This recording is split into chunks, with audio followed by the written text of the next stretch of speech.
This is not folk medicine, this is documented science, and we have to understand how does it do it.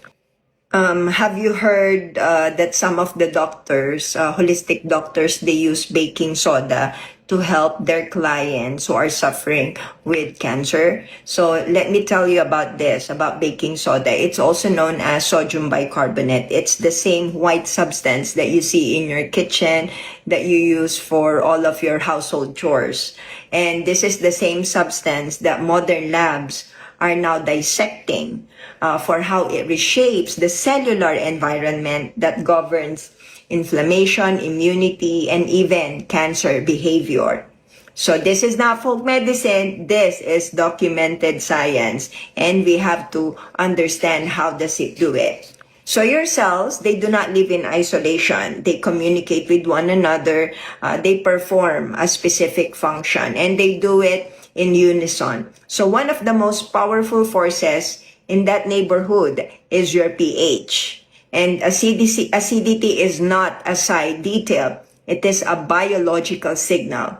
Change the acidity around the cells and you change how enzymes work, how immune cells communicate, and how stressed or malignant cells behave. So they have these laboratory studies, and it has been shown that the acidic microenvironment surrounding many tumors is not accidental. It is a survival strategy of those cancer cells. So acid can promote invasion, alter metabolism, and help cancer cells evade immune detection. So now, what does the sodium bicarbonate do? It is a buffer. It neutralizes acid.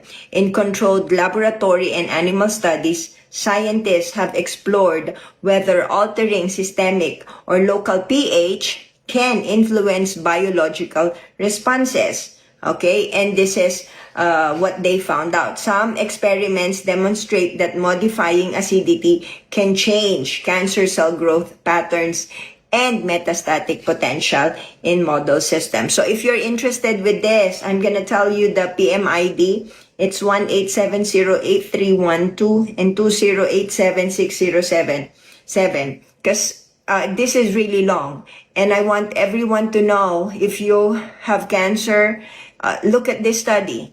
You know, it might change your life, especially for those who are into natural medicine, you know, because we are pro-choice.